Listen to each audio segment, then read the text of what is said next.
Hello everyone, today we talk about the medieval burgus, a feature of European medieval history that frankly dots a bit our countries in ways that are reminiscent of the specific form of settlement really pertaining to largely to the Middle Ages, especially in those areas that had not known at least those centers that were not born out of a specific civitas, that is a city in ancient times, and that developed in a later period along a different pattern.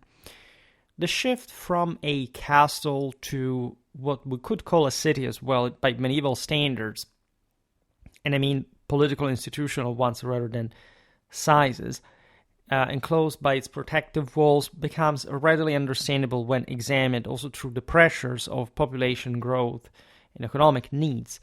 That many of these smaller centers that had existed, in fact, also in antiquity, but not becoming full-fledged cities, manifested in medieval Europe that, as you know, was incredibly prolific and especially in the West, like really overly expanding compared to the previous forms of settlements in the ancient era. This, of course, is not true everywhere, but the concept that medieval cities were, for example, much more crowded than the ancient ones is something that we should a bit more recover, especially realizing how many demographic concentrated centers existed in certain parts of Europe. Made many videos about medieval cities. Today we talk about the burgi instead.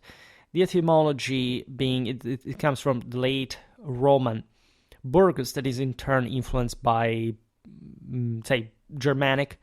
We can't say strictly Frankish, but that's something that also in the High Middle Ages was further expanded by the Frankish vassalitic beneficiary system, essentially evolving in feudalism. So we could even say that. And that has its roots in the Indo-European berg, that, as you understand, also from the Germanic languages means something high up, mostly, right?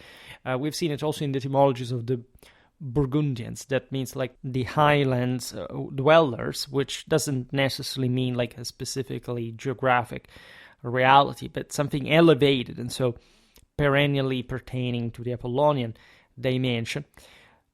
So in part, this, in fact, historically was already connected with the concept of fortification, even in the Proto-Indo-European meaning, right? In fact, there is a debate on whether the term berg actually stems from this more familiar sort of mountain kind of hilltop, something high up and fortified, or to take care of, to protect, to preserve, a verb that is also connected with this, right? There is a semantic parallel with the Latin arx, which means, in fact, like the fortified citadel, stronghold, castle. It's a bit like the Hellenic Acropolis.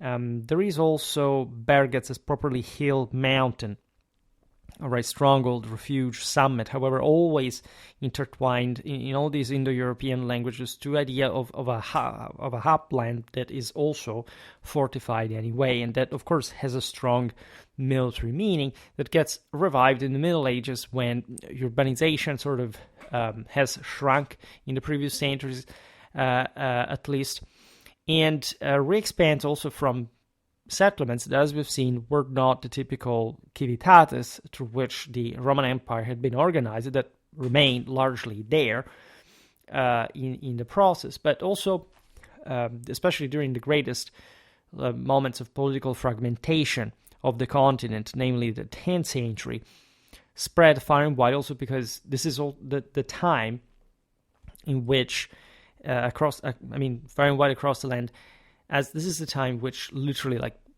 Europe starts booming, right? And it's obviously, therefore, like if you overlap the two factors, you realize how distributed these specific centers really were. So, of course, one can study this from a political and military point of view, but also, again, academic, social one in general, as construction naturally increases to accommodate these demands, the burgus sparks a search for new territory beyond the original fortified boundaries, which eventually will also be surrounded by defensive walls. This mechanism is perennial in nature. No settlement basically was just open, right? There was always a level of defense. If anything, the same buildings were structured in that way all the time, but at large there would be a fence, a palisade, something that even just elementally would protect a ditch, right? Some walls in the most articulated form, like with towers, further countervallations and more. This outward growth from a central fortified point, be a city as well, sometimes a castle or even a monastery, is generally understood as burgus, right? We're not just talking about the most typical country and very often hill, like mountain, a settlement that is in fact established over around this fortified position, often also towers the surrounding, or always, like in theory. It can literally stem from, for example, decayed civitates, or monastic foundations that were historically, like, exposed, of course, to ratings. Given, in fact, they're technically non-public, like it's a not lay character. And as such, we're more vulnerable to predation. So sometimes we look at the compact, low-profile monastic structure, we realize that there was a lot of military connection to them.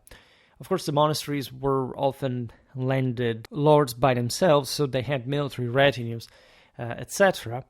But when attacked by their, for example, supplies, the reserves, the harvest was collected, just like in castles, from the surroundings, could help host, in fact, part of the population inside. But simply, like, if you shut the monastery down, there was a very few could technically do, also from a military point of view, considering also like the general threat that would come from the outer authorities and the surroundings could do against these still rich and fat centers that, however, did get, as you know, plundered, looted, and so on. Otherwise, the most typical burgus is the one developing along the slopes of a fortified hilltop, on the top of which a castle rises. That's sort of the most typical, especially if you pick, the Anglo-Saxon sort of geographical perspective, Northwestern European context where urbanization had heavily deteriorated from ancient times. It had never really been that overwhelmingly intense.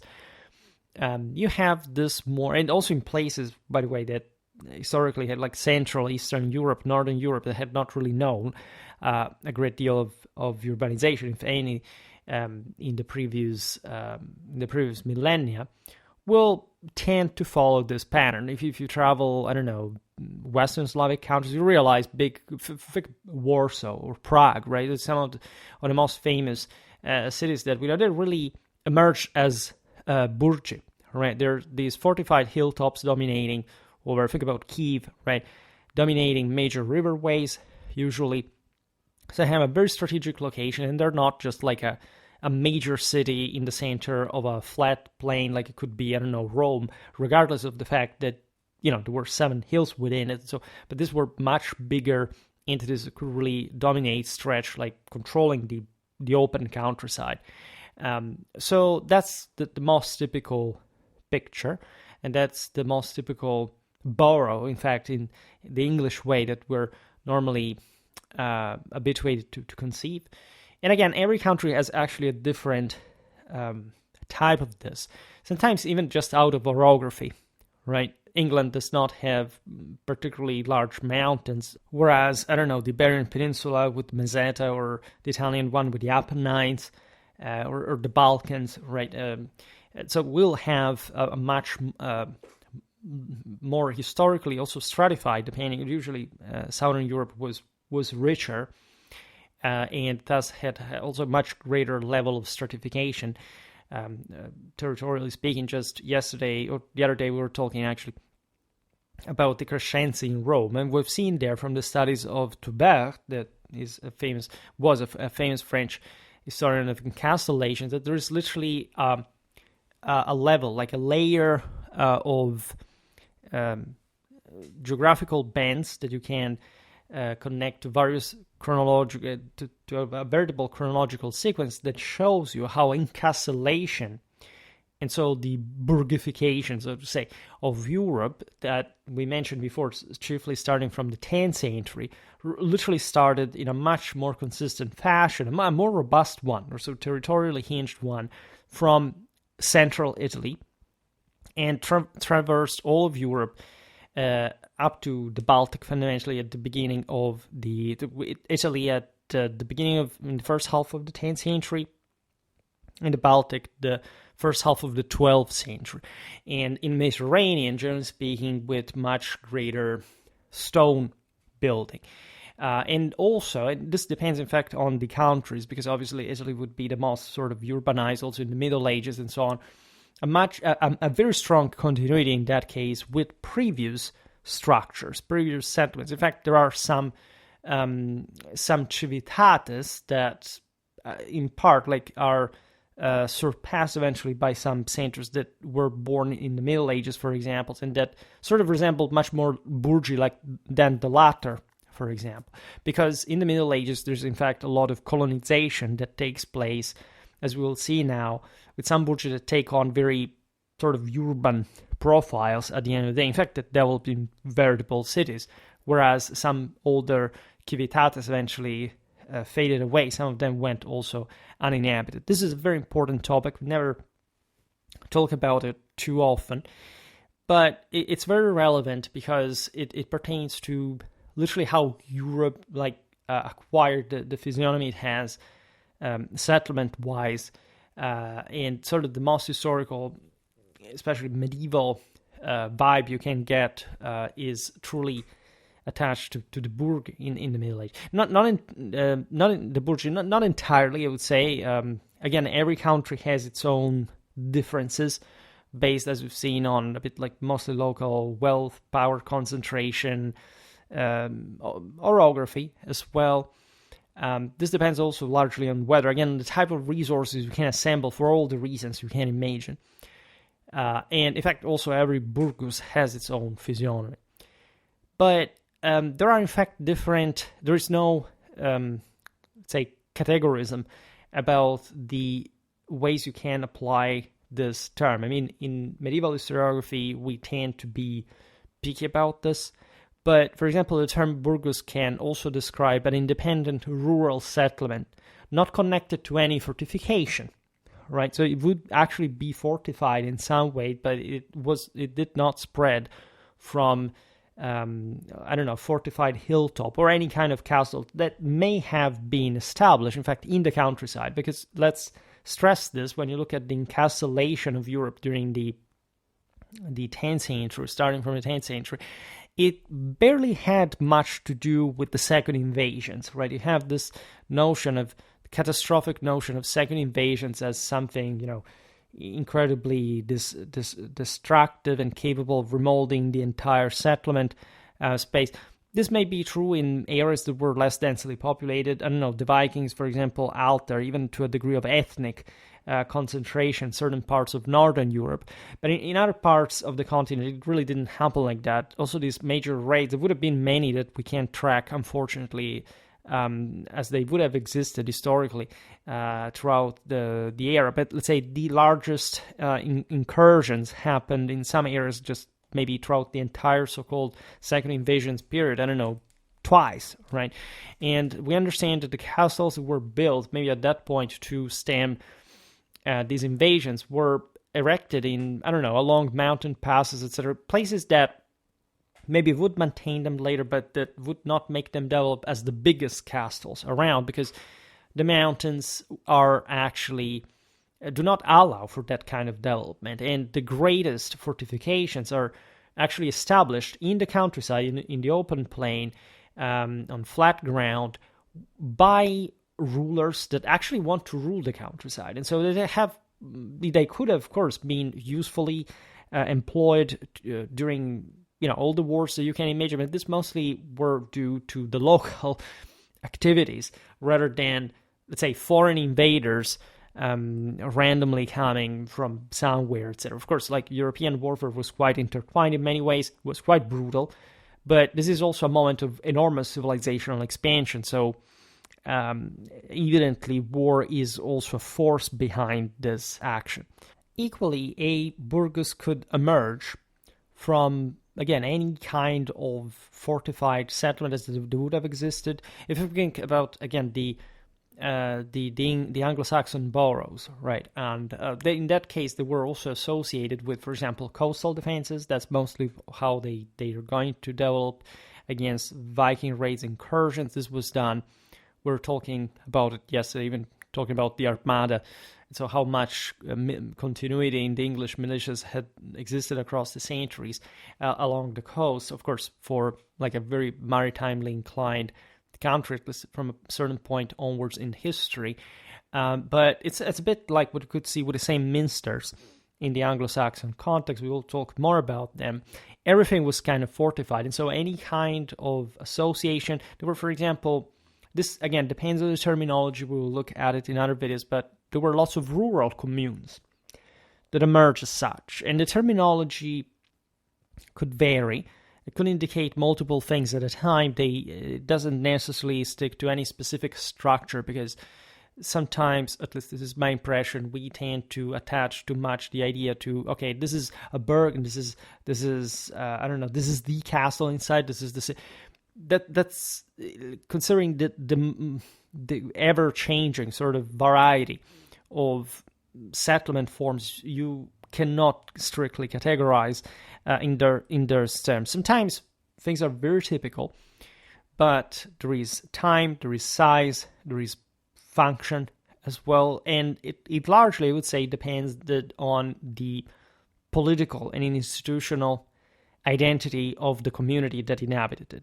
Right, there were particularly large centers in some areas that were ruled by bigger powers, and so they would have been deprived of much of their, for example, military autonomy, whereas you find maybe much smaller settlements in another area of Europe where there's a much more fragmented political pattern. They're more active, but they're also smaller, and also like having an extra smaller settlement. So over time, however, burgus often evolves to denote a bustling urban cluster, right? This, again, depends, the bias you can give it depends on mostly the country, the historiography that spoke of this. But the idea of the burgus is essentially also a settlement provided with its own marketplace, among things, providing its inhabitants with certain rights and privileges of some sort that were at times, in ways that we have analyzed, especially talking about the German ministeriales, connected with specific, with a specific association, a specific partnership with the local lord. If that was the case, because at large, any authority, whether sort of private, public, or in between, mostly in the Middle Ages, would have ruled over these communities.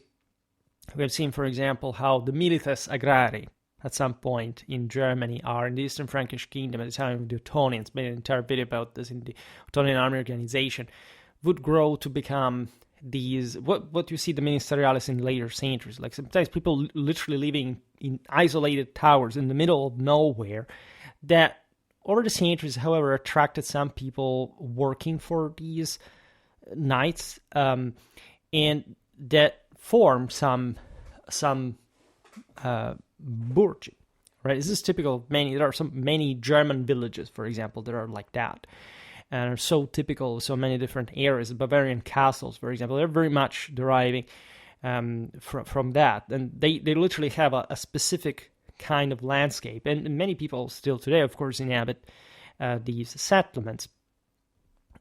You have the Italian borg instead that are sort of much more usually in rock, like fortified. They often stemmed from sometimes like previous fortification, ancient settlements, so something that was already robust given the material wealth of those places. And so it really changes, as we were talking about before. what we understand, however, is that at large, the burgi are less substantial settlements than those enjoyed by the civitates, a term likely referring to the higher status citizens or city dwellers of more established urban centers by distinction. I say likely because, of course, we know that that was the case, especially, again, in Italy, the continuity of properly of municipal identity, military organization, public authority, and urban government continue together with properly the local identity as citizens in arms, etc. Other centers, like even if you look at northern Gaul, right, what would become France proper, is that was historically a fairly urbanized area that tended, yes, to witness a greater decay than Occitania regarding fortification, but not less connection. And there, in fact, you have ancient civitates that basically lose their importance, become more like towns, fundamentally, because also many Roman cities were not that huge as we imagined. I mean, there were major cornerstones somewhere. If you talk about, I don't know, Augusta Treverorum, Trier, right, or even some. But even if you look, for example, at northeastern France, it will become very important because of Paris. You know that Luteta Parisiorum was not such an important center up to a certain point, also in late Roman history. So there is a greater deviation from the kind of centers that would later emerge, right? Britain is a bit different because Londinium, more or less like the location of the River Thames, it had always been sort of the most, unavoidably, the most advanced part of the island at large. But say if you go into the in the English countryside, things sometimes like differ. Yes, York Boracum is a major cornerstone. Other cities surely are. And in fact, there is a Roman continuity even there. But there are also other centers that rise more autonomously, and they are also competitive compared to these older Roman ones that really always maintain a backbone. But the people that live in it are something different, right? They do not really see themselves as citizens in that strong civic fashion like you could find especially in the central Mediterranean. It's something more deviated towards a aristocratic or oligarchic reality, and this will favor feudalism, development, etc. With in fact this mostly towns as opposed to cities. Also considering the size that it's fairly small compared to London, for example, is one of the biggest centers. Also Cologne is particularly big, but it's not like in Germany. Other than in fact the formerly Romanized areas. There are particularly large centers. The Ostsiedlung shows that as well. We made videos about this kind of settlements. We talked about Alberstadt. We talked about some also rural communes.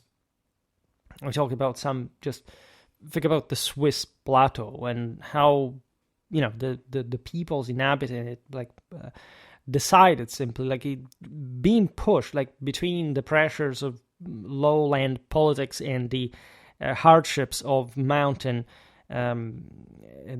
environment to establish themselves there, maintain an important degree of autonomy, but in that sense also a bit detached from stronger authorities in the major cities of Switzerland would have developed, especially from the later Middle Ages. So this mostly deviates towards how cities develop, and again we have to make so many videos about that, but always be aware of the fact that the Middle Ages is much more directly connected with the establishment of a net of this different burgi that, again, conventionally you can call like this.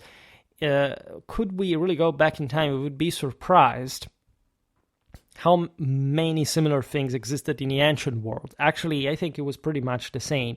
The ancient world was as complicatedly fragmented or parcelized, however you want to see this, than the medieval world, at least in terms of the fortification of local communities, etc. This is what we are discovering from an archaeological point of view. For the Middle Ages, we have more documentation. For ancient times, less. but we should be more habituated to see the continuity of settlement from really a very, very long time. Because otherwise it would seem as if this burgi that were surely very often more recent, right, in medieval times, but had sprang out of nothing, right, as if the people also that built them simply arrived from nowhere. There were many different settlements all around that we also have lost track of, or that we simply don't have the resources to dig archaeologically to find, because that's also the harsh reality. Like, if we are floating in Europe over a traumatically large amount of stuff that is just even relatively shallowly under the ground, that we do not have a large the funds, the resources to simply dig out. Right, so archaeology often seems like, because they have also to overemphasize every discovery. Oh my God, look at what we discovered! It's so rare, so important. But it's actually plenty of that. And the only reason why it may seem a big deal is that, again, digging up costs a lot. Preserving later also costs a lot. And generally speaking, different countries have different stories, right? In England, every single thing that happened everywhere has a museum of some sort. Like, think about, I don't know, the battlefield of Cannae in Apulia has never even been dug, right? So if had that been in Britain in terms of historical comparability, like important battle, there would have been like a mega super historical museum center, people coming constantly in hordes, really, like from all over the world. So this really depends also on the current situation of the local administration, like the funds from the states and more. And let's hope that at some point Europe will be able to more organically, rationally, and strategically manage these joint ventures. So that's crucial at the end of the day. The burgenses were not citizens, right? They did not really enjoy the same level of, especially of political association that the burgenses had. This is a radical difference that we have explained countless times. For example, when you look at the single most urbanized, the areas in Europe were larger settlements were concentrated. We're talking Italy and they were also the richest, like Italy and Flanders, all right? That there is a major distinction. There's actually a pretty big divide between the two, because the Italian city-states will in fact evolve into actual states. There will be some specific cohesive public authorities that will be able to rule in a state fashion, allowing the cities to literally expand, conquering one another, creating regional domains. It will be actual states, right, competing with national powers, etc. In Flanders, what you have is not just that this does not happen. You have the towns barely joining in leagues without having the full capacity of subjugating one another. But they're especially not states, all right? They are basically run by third estaters, still under a feudal authority, by the way, because the Count of Flanders was there. That remain basically just rich merchants that do not manage, however, to confederate into some superior form of political and administration and institutional representation. This is shown just by the size of cities. I mean, Milan was 200,000 inhabitants, at most, basically like Paris, all right? So we don't know which one was actually the biggest in medieval times, but just to give an example of how this was not reached by, if not by, in fact, capitals of major regional powers like the French kingdom in that case, and not some of the richest communities out there. So this level of difference between towns, the divide between towns and cities was very strong, right? There are some forms of self-representation that are connected with the idea that, especially in the later Middle Ages, there is a level of patriciate that is connected, I don't know, to classical models, etc. But again, the forms of government, the scale of properly the width of the cities, the levels of political autonomy, etc., do not lie, right? There is a massive divide, all right? And again, they can overlap because, again, Paris is a big city, but does not have, regardless of the power of its merchants, the capacity to organize itself into an autonomous, an independent commune at some point. The same goes for Rome. Just the other day we were talking about that. The papal signory fundamentally prevents that kind of dynamism that you find in other central northern Italian cities. And so everything is explained. This is true also for southern Italy, for example, that was very well put, let's say, up to a certain point, also in terms of maritime expansion. But Normans arrived, established a feudal system, and gradually they do not allow for the development of what we see in central northern Italian city-states that, while arriving later, were also by that point more dynamic and less constrained. So it really depends on what kind of picture you're looking at. The burgus thus does not arrive to that, right? It's mostly a term that emerges from this passage between the late Antique and the early Middle Ages, sometimes referred even to, I don't know, maybe a Roman watchtower along the frontier had become literally the seat of some kind of castle around which a burgus would develop. Like, we do not even know fully, because some structures were eventually brought down, they were destroyed by fires, by wars, or properly taken, removed in order to build something bigger, right? So were we to dig even there underneath very, very, very big castles, if you could, sound very famous, think about Salzburg, for example, a very good example, we would probably find lots of interesting things regarding the, even up to prehistorical times, after all, the continuity of settlement in particularly advantageous high lands, like elevated positions that, of course, had always detained that kind of appeal, right, of prestige. So the Latin word burgus, from which later terms for urban civilization are derived, for some parts of the Middle Ages that did not enjoy too much sense of civitas, right, captures one facet of the sweeping urbanization movement that transformed medieval Europe. In some texts, like if you could look at the Cambridge medieval history, so you often find, well, of course, this depends because there are many different authors at times coming from different background perspectives that are also making different points in their relative works.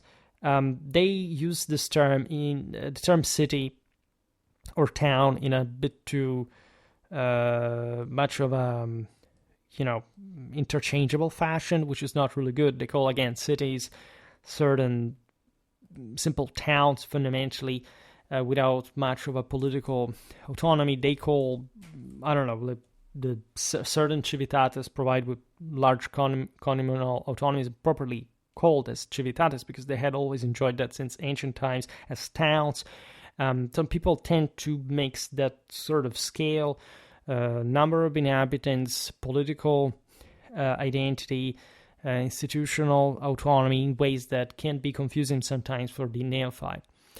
Politically and militarily, the creation of these burgi was driven by a mix of strategic necessity and power dynamics. Lords seeking to secure their territories against rival nobles or external threats like invasions often expanded their castles' defenses by encouraging settlement nearby. And again, it could really start from single towers, something very poor, that especially in the least urbanized, least populated areas of Europe would, however, become cornerstones at some point of bigger settlements. In the Middle Ages, of course, this had been the case for the oldest settlements in Europe to begin with. We have seen probably that the Indo-European mentality had organized the European space from a long time in a militarized one. The Middle Ages reactivate part of this warlikeness of internal struggle, and the burgus served as normally as a buffer zone, right, offering both a first line of defense and a means to project control over surrounding lands. Specifically, the latter is, in my opinion, the most important, meaning that we tend always to think as the castle as a defensive tool. Of course, the castle does not go anywhere, but you can't control a territory. It can become a launching pad. It can become a starting point for projecting, extending your power far and wide, to replenish your forces, to stockpile material, supplies that will eventually be used for an offensive, for storming other burgi and even cities. Militarily, these extensions allowed for greater manpower because the peasants and artisans living in this newly established space around the fortifications could be conscripted in times of war, while also ensuring resources, as we've seen, like food and goods, were readily available to sustain a castle's garrison, right? The least accessible the burgus was, and the greater the chances that people could simply hold out in it and being a pain behind to anyone who simply wanted to pass by. Again, we shouldn't overly exaggerate this. There is this notion that the Middle Ages was just about, sieges, and that there were no major strategic dynamics. We tend to really underestimate the routine military operations that were carried out. Also, with the end of engaging properly with other forces in open field, pretty much all across the board. Like, if you look at bigger channels on YouTube talking about this, they always bring up the same old examples. The Battle of Agincourt, well, aside from the fact it wasn't even this overwhelmingly large battle by some standards in medieval warfare, but there is always this battle is more famous, and we'll use it as an example, but we never talk about this. Is probably one of the least talked about topics between the sort of the chevauchée and battles like Agincourt, like the much bigger and sort of more important strategic maneuvers that occurred with smaller forces pretty much continuously throughout the Middle Ages. If you make a chronicle of a certain region, you will find every year tens of these expeditions that maybe went nowhere, or maybe we do not know what kind of objective they had, whether they accomplished it, whether it was a clash or not. But that constituted really the habitual kind of a battle. And yes, they had the objective also of storming burgi. There was, again, a point of territorial expansion, of territorial fortification, etc. So this would normally pass through also the capture of settlements. But it wasn't, it's not like a castle is forever there and nobody can take it without a siege, right? What happens very often is that these settlements change hands in a pretty continuous fashion. This is valid also for the bigger settlements, as basically the people inside change side. This is typical from a political point of view, and it's actually the most important basis on which normally the political and strategical issues regarding like military expeditions revolve around, right? And we tend to sever that, reducing everything to either the biggest battles out there or sieges. No, there were lots of political machinations, there were lots of military expeditions all around, a lot of coordination between these castles that would become, and their communities, that would become therefore the linchpin, the cornerstones for much bigger strategical and operational activities. This is the point. Like, if you look at Europe, like even in a space of let's say it's fair to say that for every square kilometer there was a fortification of some sort. This is the picture that we should realize. It's true that some places were, again, was saying before, were more fragmented. Also, some places were poorer. So the notion being, as we said before, for example, with the northern French cities, is that if for a longer time you had been habituated to be under some sort of royal or even imperial control since Merovingian times, the general subjection to the monarchy would have been more habitual, would have been more frequent, and so at large those autonomies would have been choked earlier, and the system would have tried to centralize more, which paradoxically happened through the more power-concentrated feudal monarchies. Also England, for example, with London, as we said before, was fundamentally revolving around that. Think about centers like even Vienna for the Habsburgs in the 13th century. I mean, that was kind of obvious and normal. Local autonomies tend to be reduced when there is a greater power concentration.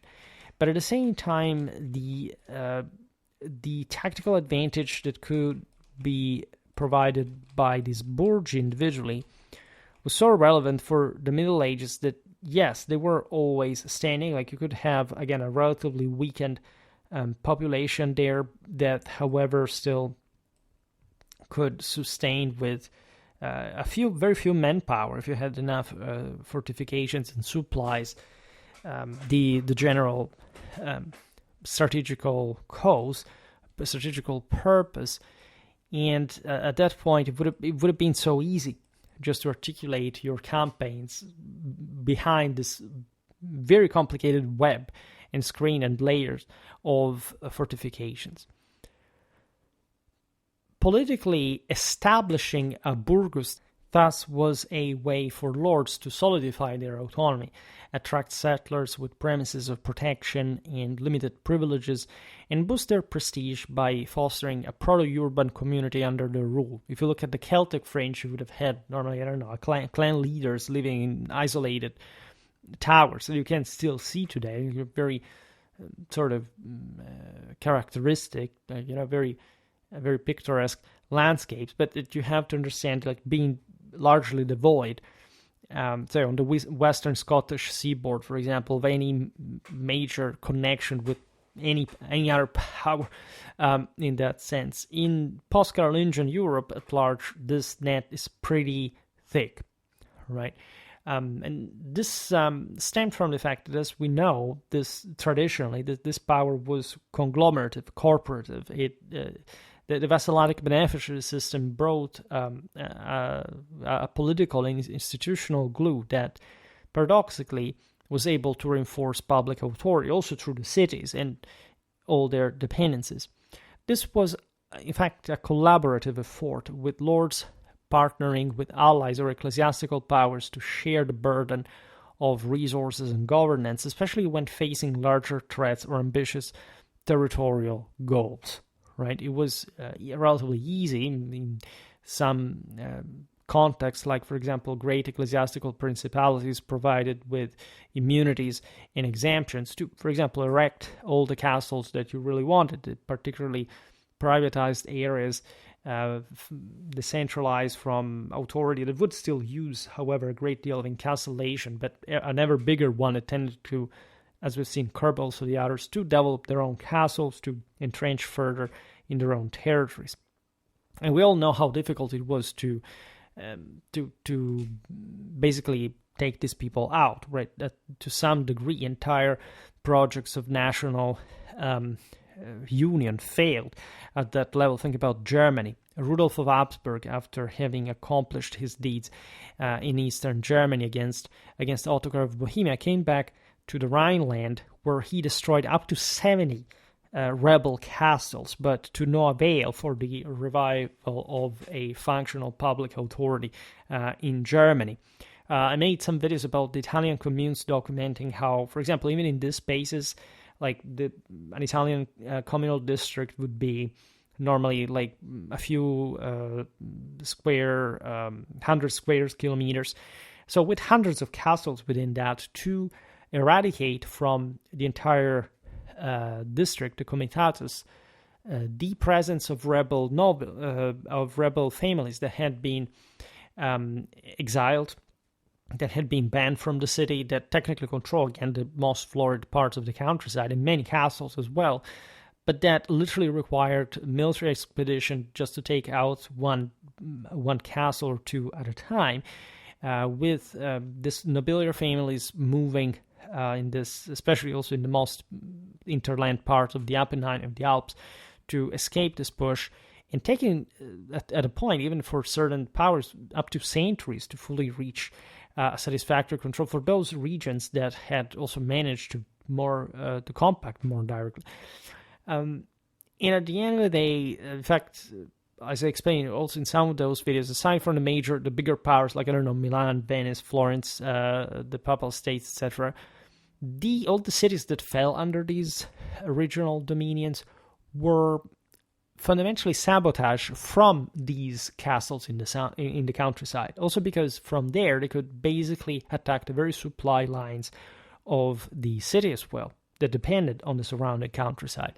You can understand how intricate and complicated this whole thing is. Then there are, for not talking about the mountainous areas, if you study the history of the Alps in general, any other like particularly difficult terrain is also true in Germany in many ways.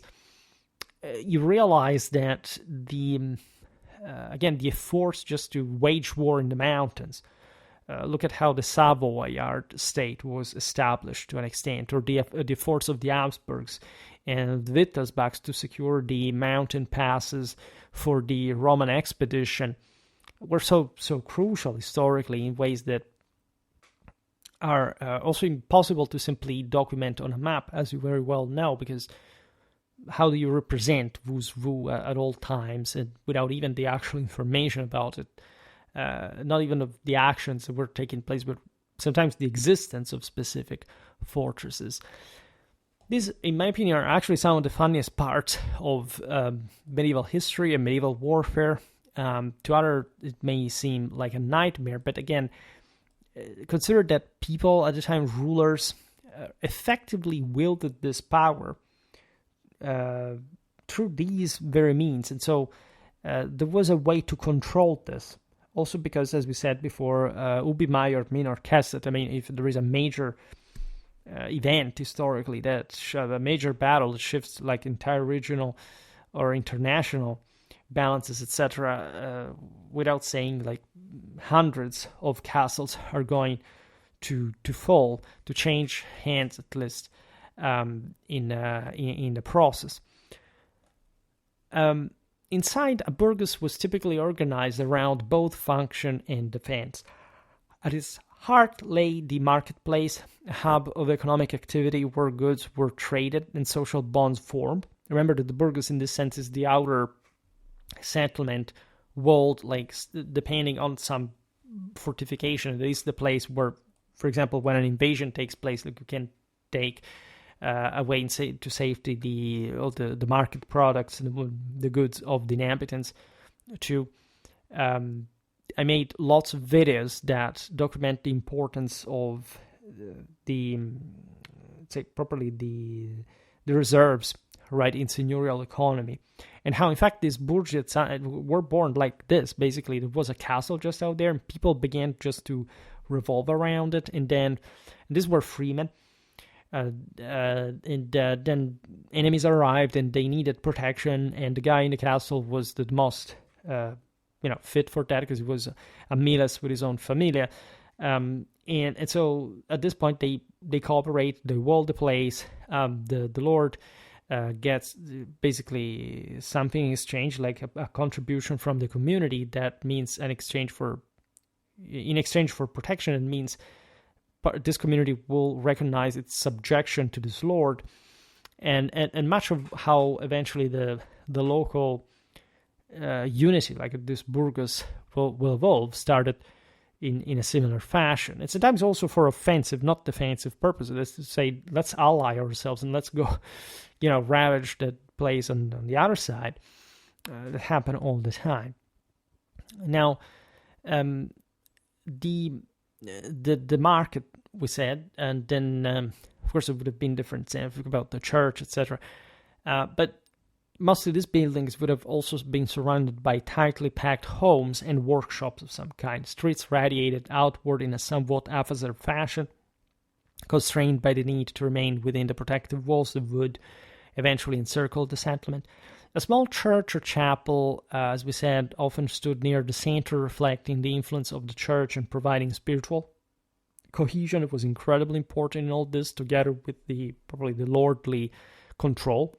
Like, as you know, European, not only folklore is filled with this anthropological attraction towards the idea that there is the Lord up there in the castle that watches over, and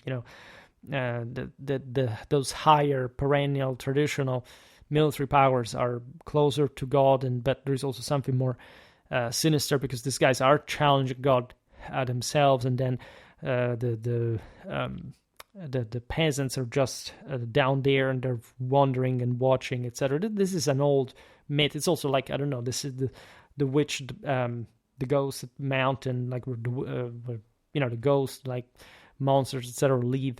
So there are all specific connections to this depending on who they are, because in fact the lords living in the castles in the uplands were not necessarily that nicer at all. And you could exchange these models in different projections depending on who you were and what you did. I made a video about Gérald de Aurillac that emerged from the memory, the literature of Otto of Cluny, that really envisioned in that case of this Lord of Auvergne in the center of France, like the sanctity of lay authority. This was a knight and a saint at the same time, and his biography was designed to confer. It would have been extremely fitting for many of the, in fact, the Occitanian knights that administrated their seigneuries from these small burgs. In fact, we talked about this, especially for the Dauphiné. We'll have to talk about Auvergne, but the level of fragmentation, they're also close to the Alps, that really give you the picture of how, and with all the pictures, literally also the photos in the video, of the smaller castles that are scattered everywhere, right? Unlike in the north of France, that yes, had that, but usually had bigger castles, because there was a bigger seigneury. It was the king of France, Occitania remaining more autonomous and fragmented, but also weaker in that time. And so the idea that there is an order deriving also from, or residing in these structures, in these ways to properly draw the landscape, to redraw the landscape of the world, according to, in fact, a higher logic that had to be a simple reflection of celestial order. We said that before. Also from monasteries, the burgi could stem. Militarily, key points like gates or watchtowers were manned by the lord's retainers or local recruits. They could be eventually co-opted, again, to that kind of seigneurial household. This really happened very, very frequently. Ensuring, especially in the higher Middle Ages, ensuring security while reinforcing the settlement's dependence on the lord's authority. Socially, the burgos was stratified. Craftsmen and merchants held some status due to their economic contributions, but ultimate power rested with the lord of his appointed officials, who mediated disputes and enforced order. Right? There are so many examples of this, but if you're interested in Transylvania, for example, the Siebenburg and famous Saxon, so-called Saxon, that's a synecdoche. In fact, burgi fit pretty much like the context there of, for example, a further Vlachian countryside, or the Szekely. Sometimes the Hungarians ruled, and there are the Wallachians interfering. At large, the sense was that the burgos could provide an adequate level of logistical support. The notion was that if really third estaters were the greatest authority in the burgos, other than the lord, that normally had, in fact, more far-ranging, at least provincial interests, and was also not really just, living there, because courts were itinerant, but in general, like, as we said, these castles historically stem from a broader net, right, that was handled by different people, different branches of the family, there were wars that would pass to different hands and so on. So the sense is that aside from the knights and the retinues, the rest of the populace could participate, especially in defense, but they weren't so venturing out there. They were just militias. They could serve at most like a day's march from the settlement, say. There were all kind of exceptions, etc., but at large, that was the case stratification of the traditional world. So there was some local authority, but within the local communities, but it was mostly civilian, so to say, or at least it lacked any particularly professional military character. Because again, very often these commoners, were capable of providing knights. For example, especially in the later Middle Ages, the burgess was more affluent, etc., like with material wealth, you could, if anything, afford the equipment, the horse, etc. Maybe not, however, that lifetime training that came with, in fact, much vaster resources that normally in feudal lands were controlled by just the elite, right? That was, in turn, that sort of militarized and professional. Now, from a medieval perspective, the emergence of urban centers through this fashion, which did happen definitely, many cities, like, I don't know, Edinburgh, just for what? Like talking Scotland, in its most civilized part, because let's be honest, Scotland is not a civilized country. the sense is really that things evolve quickly to stabilize the surrounding territory. In fact, the bigger the burgos, at the end of the day, the vaster the reach. And so this is important. The emergence of urban centers in the Middle Ages was not solely the result of cities that maintained their prominence from antiquity. It also stemmed from the gradual urban evolution of the castrum, so the fortified military outpost, and trading hubs, where economic vitality began to rival the lordly strongholds' dominance. Right, the castra had been there since ever. Right, so you have, roughly speaking, Europe divided in two. You have the Roman world, and you have the civitates that mostly will remain cities on the longer run. And then you have the rest of Europe within the same Roman part, and also in the other one. You have minor settlements and fortifications that technically are not civitates, and they mostly evolve through the Latin definitional pattern of castrum, so basically as some sort of smaller fortifications that can stem from different background. It's difficult, again, to find a place that literally had no human settlement in a continuous sense from antiquity, in a way, especially for the major cities, the major centers that will evolve in some parts also of non-Roman Europe, right? But I don't know, think about the Viking fortified rings. At some point, they would have at least contributed to the expansion of previous centuries. The same goes for Rome, right? Romanization had obviously followed the pattern of previous settlement, right? Think about all the Celtic oppida that provided for that basis. It's not much like a Celtic merit per se. It's just, you're dumb if you do not build over pre-existing settlements that offer you that capacity. So it's just obvious, natural, discontinued since ever, prehistory, and regardless, of course, of the devastations, of the migrations, of all of the wars, all the destructions could happen for different reasons. So the tension, for example, between a noble seat of power and a settlement fueled by commerce often spurred growth. This, we said before, may sound paradoxical, but it's actually stimulating a great deal of, especially societal cohesion, mostly due to the metus hostilis.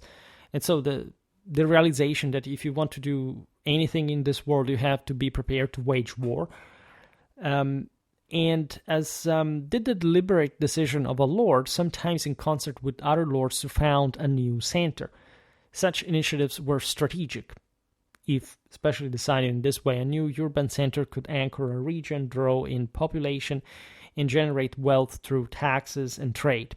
This is particularly true if you look at the German Ostsiedlung. That is a very unique kind of phenomenon in Europe, although one of the most important in terms of settlement pattern during the Middle Ages. I mean, Latin Europe mostly remains that, right? Germanic Europe expands just fundamentally towards the east, right? Because, yes, the Germans had migrated historically in the Romance parts of the empires, but they had eventually Romanized and they had settled themselves in, they had created new settlements, absolutely, including individual colonies. We talked about this. Well, for example, in the Iberian Peninsula, the Visigoths tended, especially in the outskirts towards the Atlantic, to literally create military colonies. Also, if you look at, I don't know, the settlement along the Alps, the Apennines, that existed for the Auxilia since pretty early on, right, to defend Italy. But at large, basically, German Europe does not advance more than much, aside from certain valleys, certain sort of border zones. Think about the Flemings, the Wallonians, etc. German Europe stops at Latin Europe, as it had been established in Roman times, basically expands instead largely towards the east into Slavic territory that had also expanded a great deal during the migration era at the when the bigger Germanic groups had left those areas. Think about Poland, right? That, of course, did have a pretty strong German presence until the 20th century, but that, if you had seen, again, from the beginning, in fact, of the same, was very Germanized, but not much because of the previous Germanic inhabitants of settlement, say, at the time of Tacitus, but that had been re-Germanized during the Middle Ages. And those areas had been essentially Slavicized up to, like, even a good half of Germany was heavily infiltrated by the Slavs. Thuringia, in part the same Saxony historical, but also the areas of Bavaria, etc. We'll have to talk more about this. And we talked a lot about the Germano-Slavic frontier. We will come back to it because it's also difficult in that context to divide too much, right? The Germans are more advanced. That's why they expand more, and they have they're closer to civilization, by the way. But in certain times, it's even difficult to distinguish was a German, was a Slav, also just in terms of development, because there are so few resources at some point, especially in the High Middle Ages, that even the Ostsiedlung is massive, but it does proceed gradually, right? It's just a long-term phenomenon of gradual yet continuous expansion. As we said before, different military infrastructure would serve for later burgi to evolve. This is particularly evident again in post-Roman Europe, where we really had massive structures. They're continuing to be inhabited. I mean, even in Rome itself, the Colosseum at some point was essentially a castle, right? There are so many castles within the city that were literally based on the older hills, on the older the buildings had been erected. Think about the Porta Nigra in Trier that we mentioned before. You named them. The amphitheater of Arles was yet another castrum, so to say. And this goes on. The list is very long. But the important here is that such continuity, as we know, existed from also smaller centers. I mean, for example, the Roman castra along the Rhine, or the Danube, were sometimes fairly small. We don't even know exactly, but we have a fairly accurate reconstruction of the limes and its structures. But some fortresses were really small, and yet they sort of went on. They formed. Think about Nijmegen. I think we talked about this, discussing the Frisians, etc. How it simply maintained that settlement continuity. Of course, consider that the majority of people lived in the countryside. This is an aspect that we cannot stress enough, that after all, regardless, this is particularly true. It's actually truer for the ancient world than the Middle Ages. which would seem strange to many, but actually, as we said before, medieval cities were much more populated than the Roman ones in terms of actual power concentration. We should thus emphasize that in the medieval formation of cities, no two instances are exactly alike. I said it before, each city possesses its own distinct character. I have a whole playlist about medieval cities, not just the medieval communes. With that's also interesting because mostly they overlap, because most cities were communes to a degree.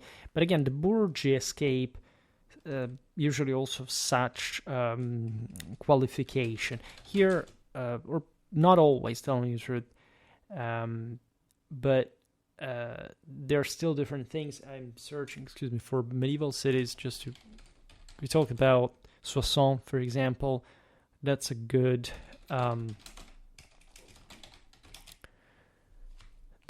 one because it shows you the relation between the papacy. And here we really made lots of videos about cities, predictably mostly about medieval Italy. But we talk about Flanders, we talk about Ghent, right? The case of city violence and the Flemish trade collapse.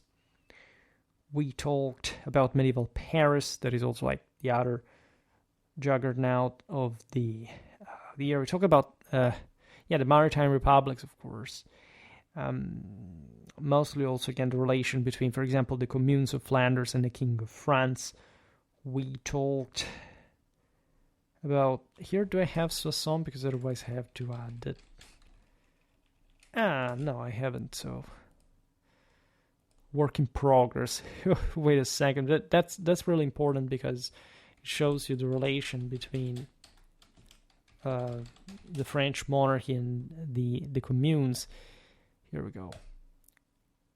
We talked about Pirenne, by the way, but in the case of Soissons, again, how it played, for example, between different powers of sorts, such as the powerful bishops of northeastern France, with the king, like in this case with Soissons, that basically sponsors the local bourgeoises. In fact, they are the bourgeois, basically. That it's not like he would care particularly about. But that would nevertheless hold part of that local, for example, episcopal power that the same French kingdom at large had based itself on, but that now didn't want to grow too powerful. So there are actually all kinds of stories there. We talk about even relatively small places, like definitely small places, like say Vercelli. We talked about Racconigi, the relations with the Marquis of Saluzzo, for example, in Piedmont.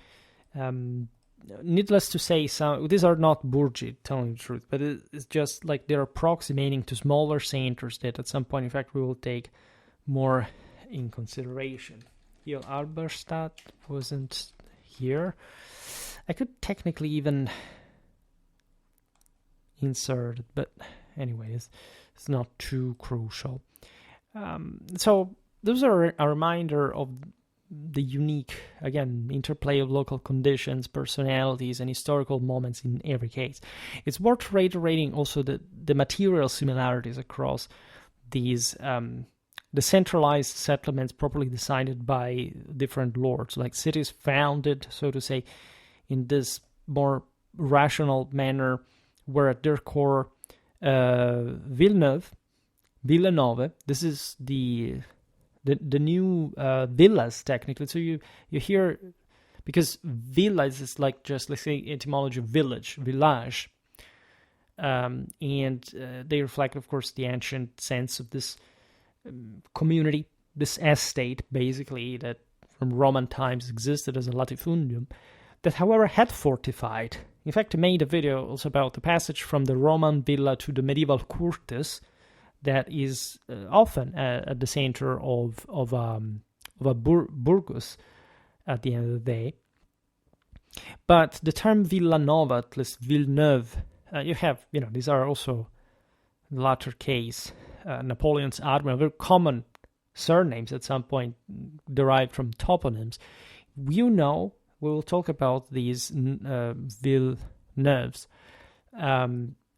Their shaping of, at the very pattern and recognizably pattern foundation of new villages of burgi through this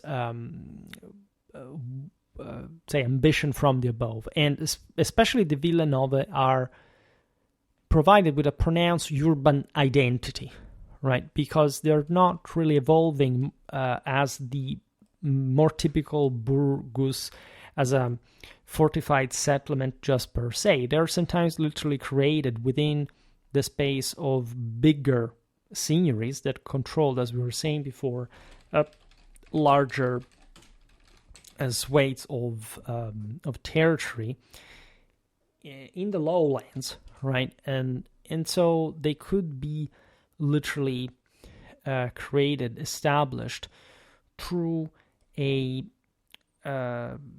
new pattern that was not typically the fortified settlement, but within areas that were, at least in theory, more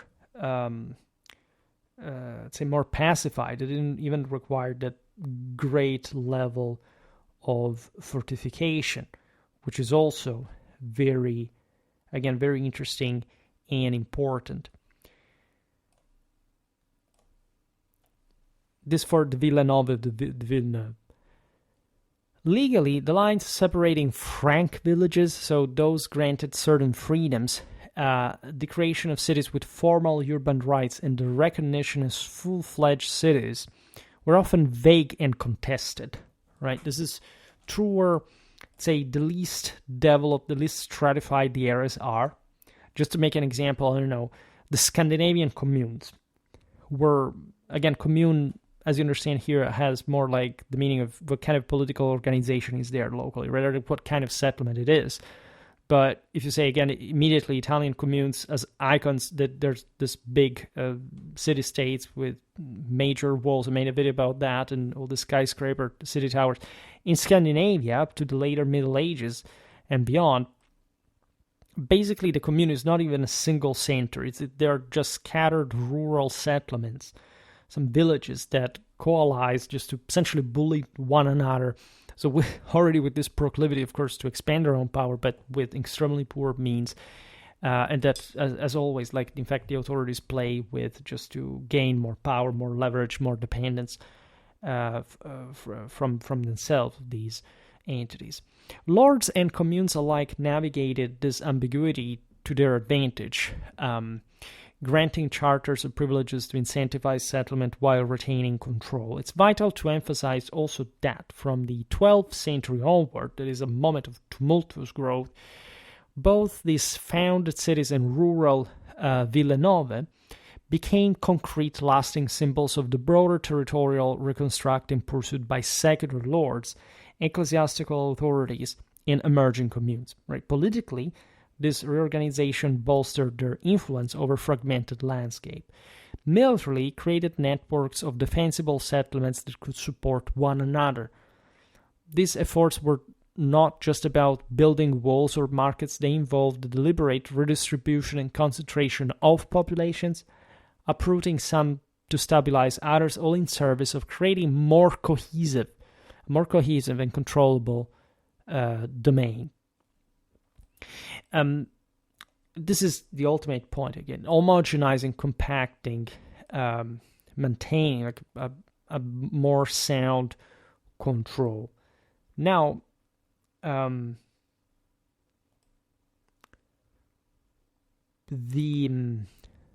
would be a lot to say more, of course, about this.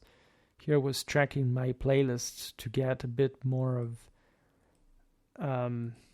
info about this stuff, but in general, let's say that the broader picture is articulated. Here I use some more like fortified castles to show really what to intend as a burgus. There are many different pictures here. We could use others, telling the truth. I make these videos to create some form of some pattern of homogeneity. It's as if I was founding myself Villanova to compact Schwerpunkt's sort of control on the YouTube medieval cities content. And of course we're looking at different pictures here at a time, exactly not to exceed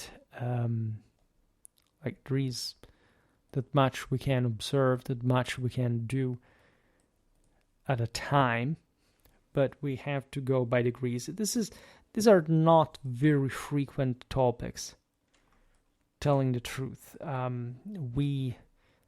This belongs to the medieval society playlist. It's not small, but if you look at, I don't remember now all the playlists I created. This I will have to search it tomorrow when I upload this. But there is medieval cities, the playlist, we've seen them now, but there is also, here I'm decided whether to insert it in the countryside playlist, in the rural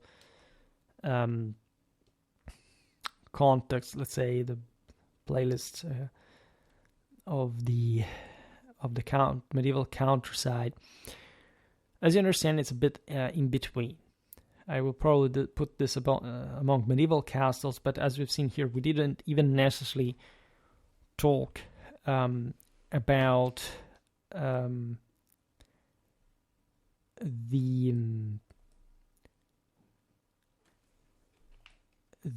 military side of the story, because this is not a military history video.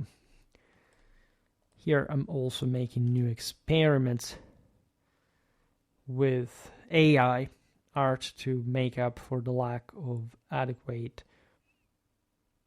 not in today's video really, but adequate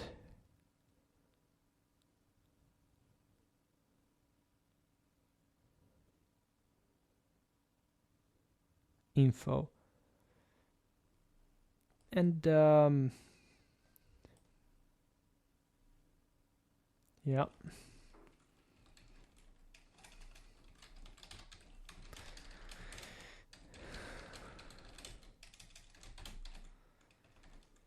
And okay, this is pretty much it.